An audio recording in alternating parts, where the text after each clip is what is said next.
Section 5. Improving performance with profiling tools.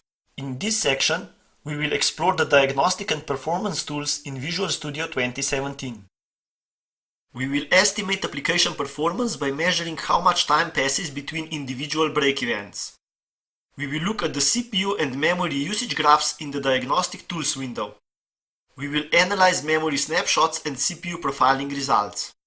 We will use the application timeline to identify UI performance issues in XAML applications. Estimating performance in code editor. In this video, we will explore how PerfTips and break events history can be used to identify slow parts of the code. We will explain what break events are and how they split code execution into timed blocks. We will show how the duration of the last block is displayed in the code editor. We will explore the history of break events in the current debugging session.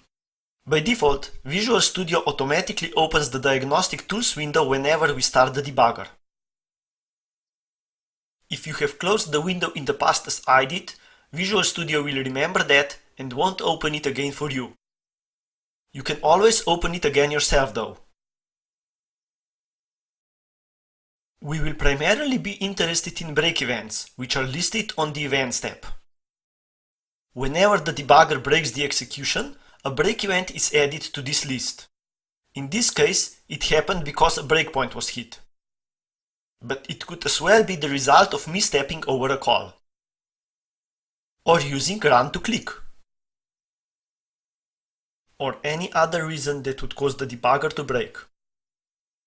All are treated as break events and get an entry in the events list of the Diagnostic Tools window.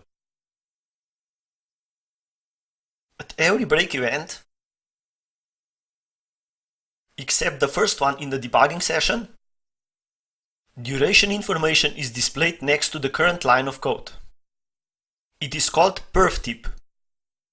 Clicking it will move focus to Diagnostic Tools window or open it if it were closed. As we execute code line by line, we can observe how long it took to execute the code between the two break events. This way, we can quickly notice when a piece of code takes longer than expected. We can rerun the code and look closer at that function call.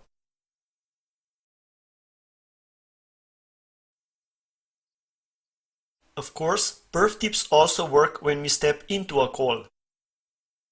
Again, we can step over each line of code to see how long it takes.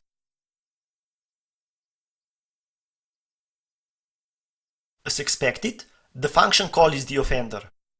We already know that this recursive implementation is inefficient and the iterative one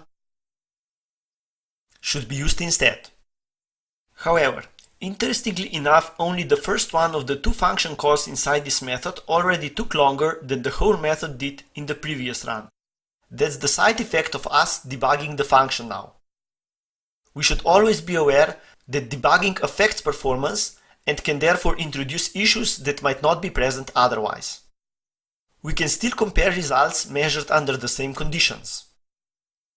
The second call is quicker than the first one because it calculates the value with a smaller index. Since we always see only the last measurement as a PerfTip, it's not all that convenient to compare durations of different blocks.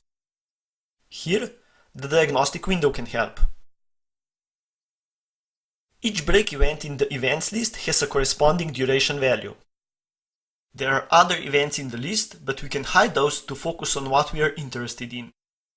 Here, we can easily compare the duration of all code blocks in the debugging session. When we click on an event, it is selected in the chat area above the list. This allows us to correlate blocks of code with memory usage and CPU usage at that time.